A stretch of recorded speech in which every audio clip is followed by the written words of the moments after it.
The average lifespan of an American is 80 years. And an 80-year-old today was 10 when World War II ended, 4 when it began. A soldier who saw battle would have to be in his late 80s at least today.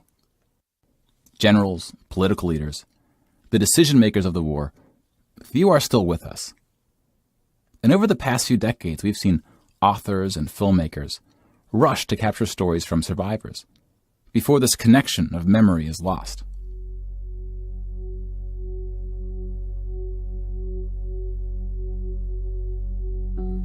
This project is not about individual war stories, and it's not about survivors. We're going to tally up the tens of millions of people whose lives were cut short by the war, and see how these numbers stack up to other wars in history, including trends in recent conflicts.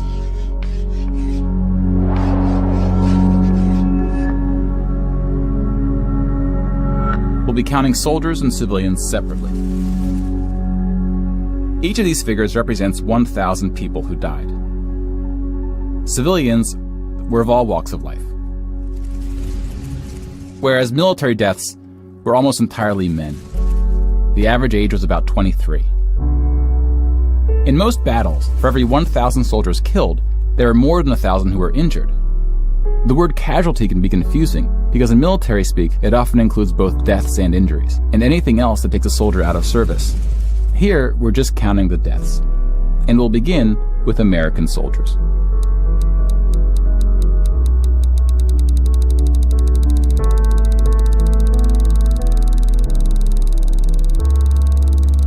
Over 400,000 died. Most of the deaths occurred in the European theater, fighting the Nazis. And about a quarter were in the Pacific, fighting the Japanese. When you put them on the timeline, you see that casualties were the heaviest at the end of the war. The war began on September 1st, 1939. But the U.S. wasn't willing to join the fight until Pearl Harbor, 2 years in. The deaths increased drastically on D-Day, when the Allies invaded Normandy. One of the most tragic moments of the war was on D-Day at Omaha Beach, where 2,500 Americans fell. So about the same number of U.S. soldiers died on this single beach landing as the entire 13 years of the recent war in Afghanistan. The bloodiest battle in the Pacific was Okinawa, which lasted 82 days, during which 12,500 Americans died. About 5,000 of these deaths were at sea from kamikaze attacks. Now let's look at some other countries, starting with Europe.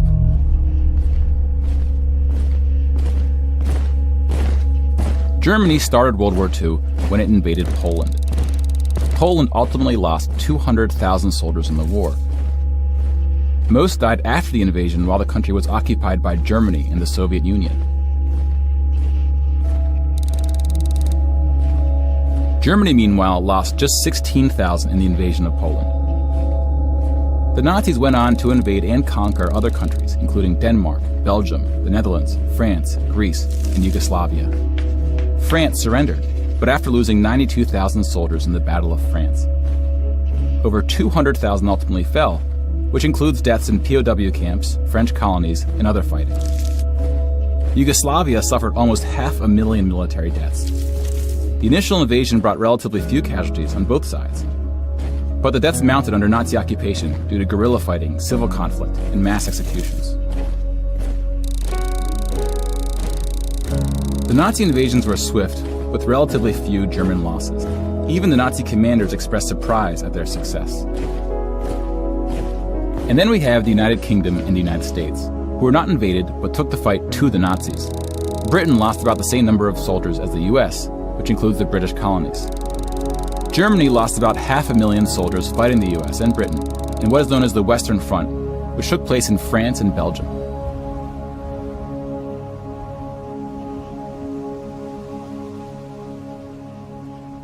But most Nazi soldiers died in the Eastern Front, Germany's unsuccessful invasion of the Soviet Union. The numbers are staggering. The most famous battle of the Eastern Front, and perhaps the turning point of the European war, was Stalingrad. The German Sixth Army successfully took Stalingrad, but then got surrounded by the Soviets and cut off from food and ammunition. 500,000 Nazis would ultimately die in Stalingrad. Another 100,000 were taken prisoner, of which 6,000 would ever return. POWs had a low survival rate throughout World War II, and it was particularly grim in the East. When you include these POWs, roughly the same number of Germans died in Stalingrad as all the Western Front fighting against France, the UK, and the US. And though Stalingrad was a victory for the Soviets, they suffered almost twice as many losses as Germany.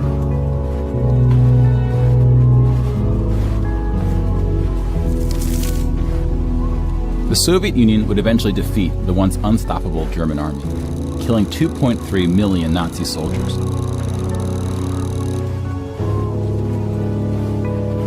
But winning the war came at a cost.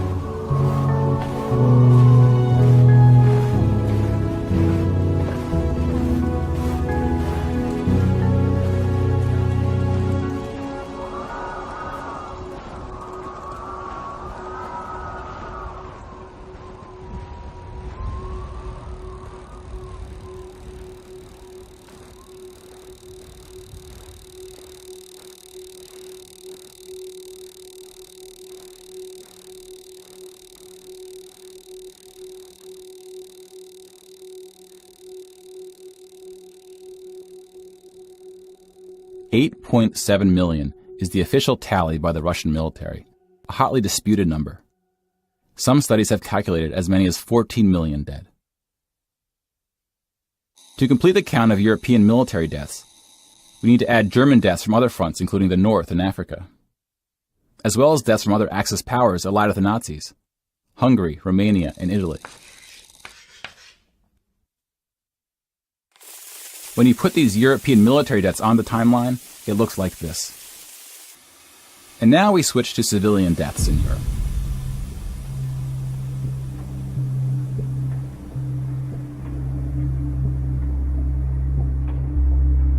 Six million Jewish people were killed in the Holocaust.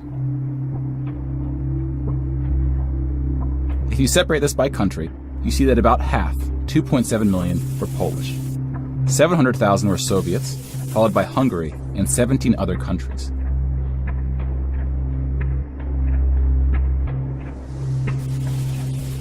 Broken down another way, about half of the 6 million were killed in the concentration camps.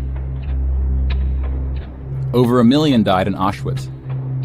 Most were killed in the gas chambers. Others died from starvation, exhaustion, disease, and other forms of execution. The second most deadly camp was Treblinka, which was exclusively an extermination camp, set up to look like a train station. Mobile killing groups killed 1.4 million Jews.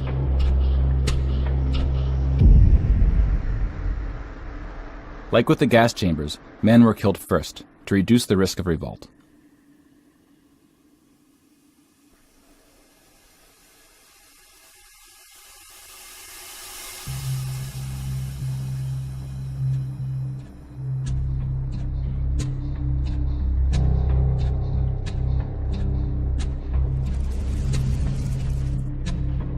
The Holocaust also includes non-Jewish deaths.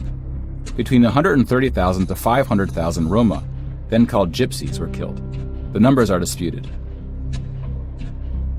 About 250,000 people with disabilities were killed. Homosexuals, Catholics, and other groups were also exterminated, but their numbers were relatively small. Some historians say that other civilian deaths should go under the label of Holocaust. About 2 million non-Jewish Poles were killed under German occupation, some of which were sent to the gas chambers at Auschwitz. When you combine civilian and military deaths, over 16% of the total Polish population died in World War II, which is the highest percentage of any country.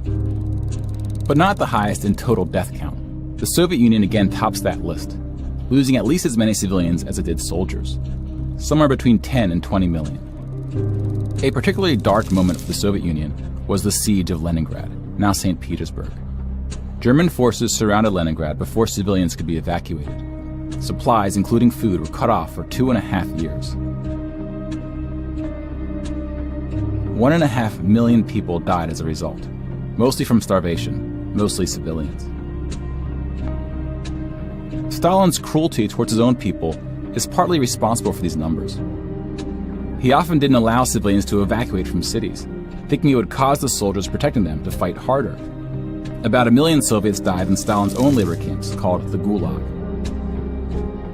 Just about every country suffered civilian losses, especially countries who were invaded. While many died as a result of so-called collateral damage, the biggest numbers occurred when it was no accident. Civilians were exterminated, purposely fired upon or bombed, used as human shields, or intentionally deprived of food. The intentional killing of civilians was done by most warring parties, including the United Kingdom and the United States. The United Kingdom was spared of a land invasion, but still lost 60,000 civilians, largely from German air raids or blitzes, often directed at civilian population centers. The UK did the same to German cities at a much greater magnitude, causing about 10 times the number of deaths. But most German civilian deaths came from the ground at the late stage of the war. When the Nazi regime collapsed, civilians living in occupied regions had to desperately flee from the advancing Soviet army. Rapes were widespread, and death estimates ranged from 600,000 to 3 million.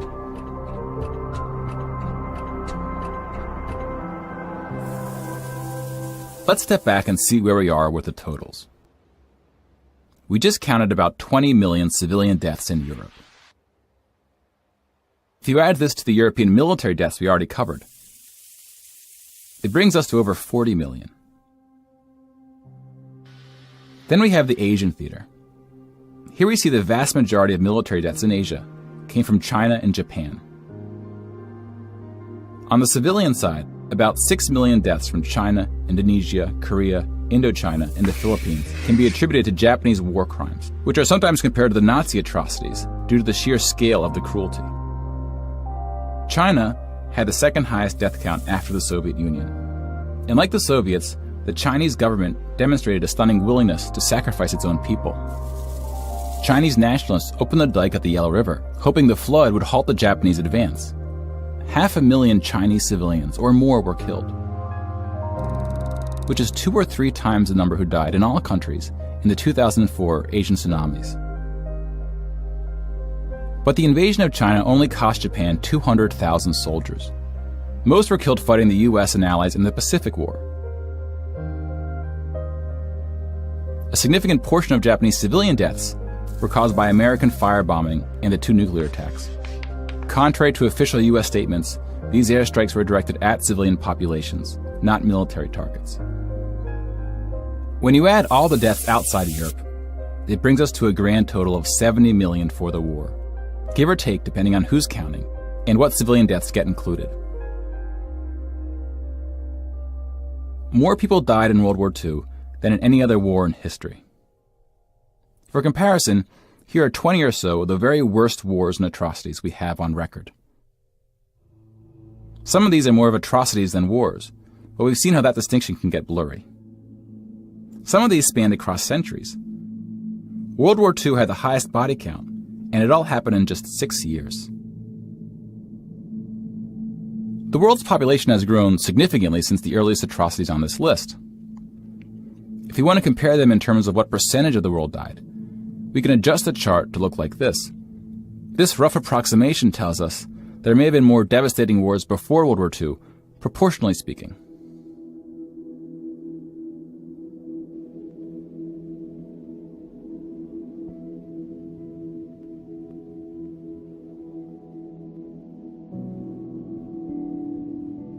When we turn to post-war conflicts, it's hard to say anything that isn't controversial. But the data shows something quite extraordinary has been happening. In 1989, John Gaddis coined the phrase "the long peace" to identify the absence of conflict between the nuclear powers during the Cold War. 25 years later, the Cold War is over, and the term is still being used, although its meaning may have shifted. European countries have not fought each other, except for this 10-day war in 1956 when the Soviet Union invaded Hungary. When we look at European wars before World War II, it looks like this. They tend to be more frequent as you go back, though smaller in scale. And the largest 44 economies of the world have not battled each other since World War II. Rich countries have fought poorer countries, like the US versus Iraq. But rich countries have not fought other rich countries. Such a period of peace between the so-called great powers hasn't been seen since the Roman Empire. To many, peace is too strong of a word. Wars have occurred since World War II, and they can be grouped into these 4 categories. We don't see colonial wars anymore. We've already noted that interstate wars between rich countries have not occurred at all, and here we see wars involving smaller economies have tapered off. That leaves civil wars of 2 types, with and without foreign intervention. And this is what these battle deaths look like alongside of World War II. More people died fighting in World War II than in all the wars since. And again, we can't forget about world population, which has almost tripled since World War II. If we scale these numbers to show deaths in proportion to world population, showing the likelihood that a person on Earth dies in battle, the downward trend becomes even more pronounced. Now, this isn't to infer anything about why this trend is occurring. That's a discussion for another day. Peace is a difficult thing to measure. It's a bit like counting the people who didn't die in wars that never happened. We give such importance to the word peace, but we don't tend to notice it when it occurs or report on it. Sometimes it takes reminding ourselves of how terrible war once was to see the peace that has been growing around us. Of course, this trend may not continue, and it's not clear how looking at these charts can help us make the right decisions to ensure that it does. But the longer the long peace grows, the more significant it becomes. So if watching the news doesn't make us feel hopeful about where things are heading, watching the numbers might.